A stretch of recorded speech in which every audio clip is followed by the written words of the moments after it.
Hi there. Today is the 10th of November 2025. Today is the 11th month anniversary of me starting to play guitar. So we are coming up on a year here. This is not going to be a full weekly update. I think I'm going to do that maybe tomorrow, but this is just a brief interlude about something that I have been working on. A lot of my content lately has been focused on fingerstyle blues, country blues, but I've been concerned that I've been neglecting my, kind of strummy, chordy stuff and my singing as well. So there's a few tunes that I've been working on chordally. I've put a couple performances up in the last few weeks. I'll probably do a couple more, but one thing that I am working on being able to do with the guitar, and I don't think I've really talked about my faith on here before, but I am Christian and very involved in my church where I'm Presbyterian. And my church is like, we have a band, we have hymns, we have spirituals, we have like even popular songs, contemporary songs sometimes. I have no problem with that, but in the history of the Presbyterian Church, there were those, far more conservative Presbyterians who were very concerned about music and what music was holy and what music was not holy. And there's this whole narrative embedded in the Protestant Reformation about, and you see this in like the works of John Milton, in, Oliver Cromwell's, closing the movie theaters. There's this Puritan stream within Reformed Christianity, and the Puritans are very concerned with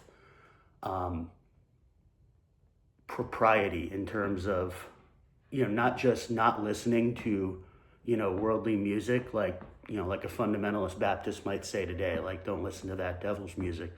Well, during the Reformation, it was a little more nuanced. It wasn't about the music being pleasurable or satanic. Well, sometimes it was about the music being satanic, but it was very much about this Catholic Protestant tension. The Catholic Church, to their credit in my eyes, but to their detriment in the eyes of many more fundamentalist Protestants, embraced beauty and art wherever they found it. They built these beautiful like cathedrals, monuments, like all the great painters of the Renaissance. There were so much religious themes there. The idea was God created beauty. We should try to create beauty to imitate and praise God. The Protestant take on that is much, or historically has been much stricter, much more concerned with what God would want to hear music-wise. There was this obsession with the idea that polyphonic music, when a hymn would have multiple voices and create harmony, that was decadent and sensual and displeasing to God. And it went so far that some of the Scottish Presbyterians and English Puritans decided that we shouldn't sing any hymns written by mere humans or written after the fact to glorify God.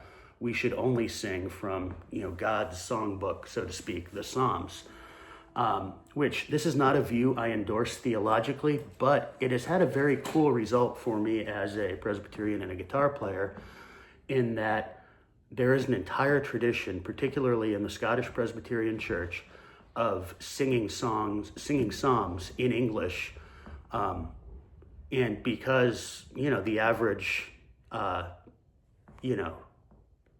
non-literate person during the time of the Protestant Reformation couldn't necessarily read any kind of musical notation. So what they did is they took popular hymns and used the tunes to sing the psalms.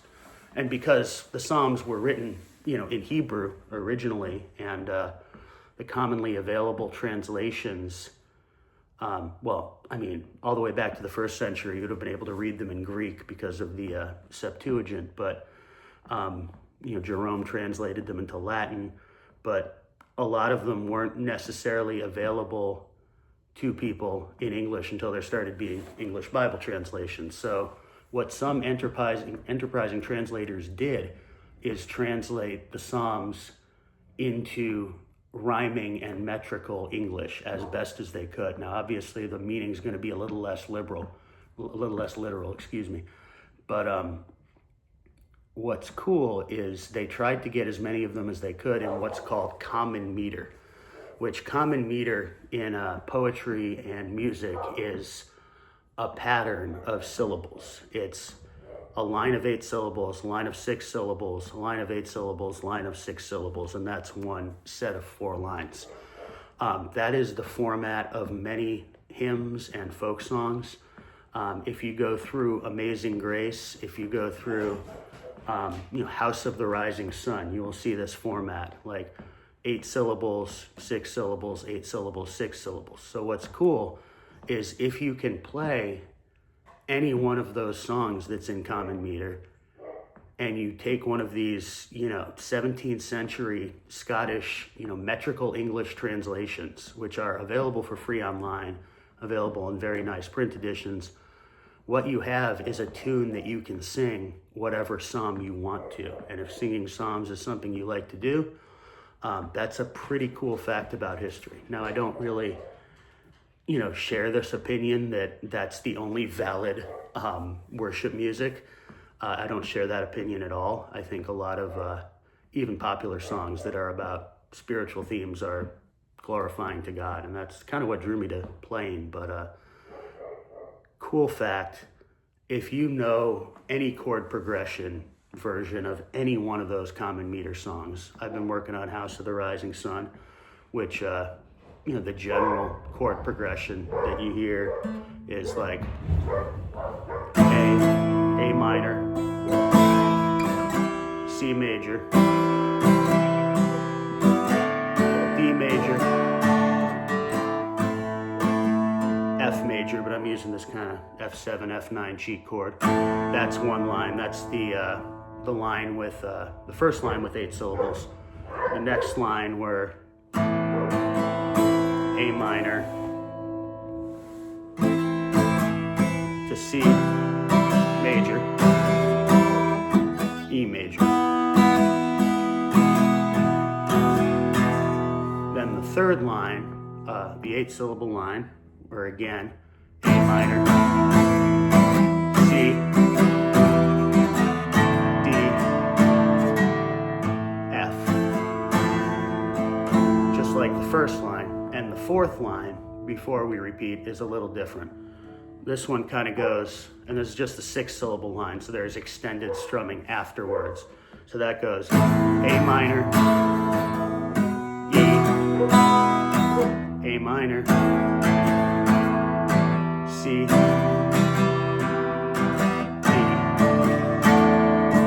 F, and then back and forth between A minor and E major twice.